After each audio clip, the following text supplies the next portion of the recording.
All right, guys, welcome back. We got to talk about San Francisco because now we got even more massive businesses closing down. You got San Francisco's Anchor Brewing Co. is now officially up for sale. This is a pretty fat building, and this is not like a small building by any means.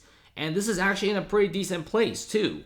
And this is another of the commercial real estate sector that's just absolutely falling apart, right? If you go on Google Maps, you go check out some of these retail stores, especially the ones in the Mission, many of these stores are getting more and more empty every single day, right? Places like these on Market Street are supposed to be stores where everyone wants to shop. You got like an empty Nordstrom, empty Bloomingdale's, empty AT&T, and you do see the before and after pictures online of the foot traffic for Market Street. I mean, this is a Google Images, January 2023.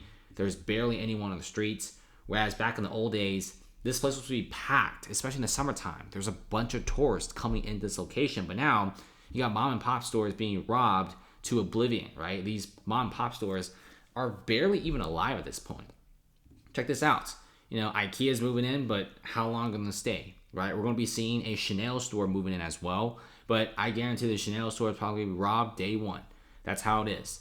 You check out some of these images, it's pretty sad. Like this one, right? A mom and pop store in San Francisco puts a post-it note saying broken into already, nothing left.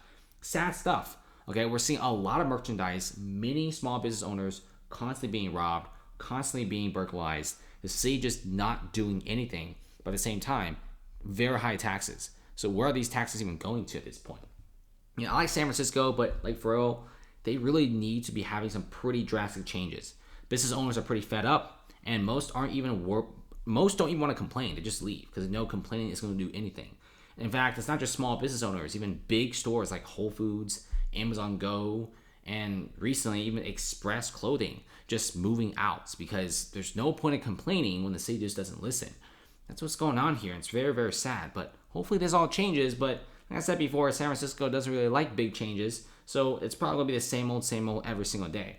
But now you do have this very iconic building up for sale, and I guarantee you they're probably not selling anything, right? This is about 100,000 square feet of space, right? It's suited for another brewery to take over. Like, come on, man.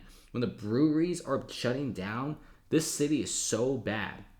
Usually, these places are massive tourist hotspots. The location's pretty great too. The locals also like it. And I guarantee you, when San Francisco is at its peak, with over 100,000 office workers coming to the city every single day for work, breweries like these are always packed at night and always packed in the day. People like going to these places. They're high-end, they're upscale, they're hip, and people like it. So stores like these, buildings like these, go for a lot of money, and they're extremely profitable. But of course now, with 150,000 office workers no longer commuting to San Francisco, which you could easily see by the San Francisco metro system, which is the BART, you do see many of these train lines. Go on Twitter, go on YouTube.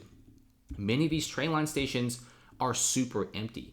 All right, most of the office workers generally get off on Montgomery Station. Go to Montgomery Station right now. It is super empty, with the majority of the passengers no longer being office employees. In fact, many of the tech employees live in the better parts of the Bay Area, and some just straight up leaving to other places like Las Vegas, which is becoming a massive destination for tech CEOs because it's close proximity to California, but without the crazy high crime rates. And that's what people like. And check this out. This massive exodus of business is costing San Francisco $200 million a year. And major retailers close, and owner of the largest hotel quits. Officials brace for a $1.3 billion budget deficit in 5 years.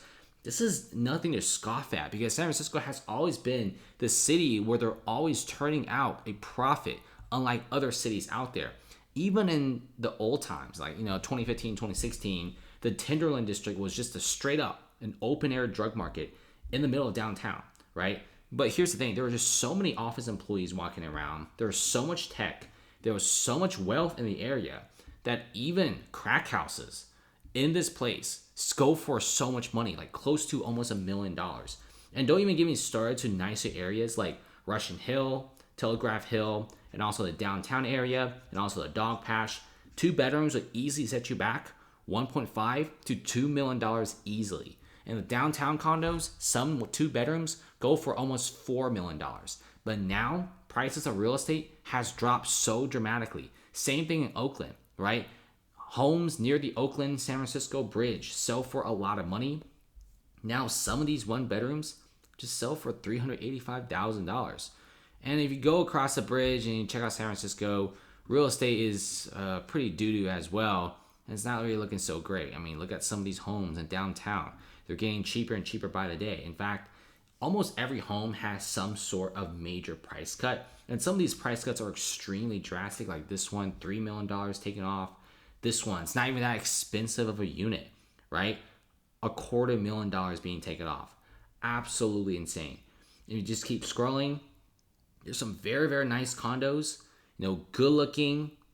Look at this condo. Look at how nice this condo is, right? Even 2 whopping garage spaces, outside door, great location, close to downtown, and guess what? It's $860,000. This was a unit that was easily over $1.1, $1.2 million at the peak, and they can't even sell this for $860,000. They probably had to sell it for like $600,000, $700,000 before anyone would even buy it. In fact, the amount of real estate transactions for San Francisco is so incredibly low. You know how low it is? Generally speaking, the city makes about $500 million to $700 million per year from transfer taxes of real estate. Now, $186 million. That's an insane drop. Pretty much, they're like, the transaction is down like 60-70%. I mean, units like these, like this is a very good looking one bedroom next to water. This is super close to Salesforce Tower and other major tech buildings out there. And you even get a garage space, $650,000. That's unheard of. That's unheard of in this area. In fact, these condos sell for close to $1 million at the peak. And it's just sad to see this kind of stuff, right? And this is why you're seeing hundreds of millions of dollars leaking out of San Francisco. In fact, most of the rich people have already left. The majority of the wealthy individuals, they left, right? Though San Francisco is still a place with one of the most amount of billionaires and multimillionaires. Remember, many of the rich guys, yes, their address and their businesses are in San Francisco, but most of their employees and themselves are no longer in San Francisco. In fact, we're seeing many tech billionaires going to places like Las Vegas, going to Miami, going to Portugal even, and just operate from those cities on their business. So that's what's going on here. We're seeing a lot of wealth leaking out, and $200 million loss per year in a $1.3 billion budget deficit in 5 years, like I said before, is nothing to laugh at, right? Downtown San Francisco, Whole Foods closing a year after closing, and it's because of the heavy and very intensive shoplifting incidences that's pretty much left Whole Foods completely bare. And we're going to be seeing even more of these businesses closing down, and mom and pop stores are just completely screwed at this point. But now, San Francisco is trying to do some things, like trying to revive it by having more police crackdowns. But let's be real, though. The laws are too lax. There's not enough big changes.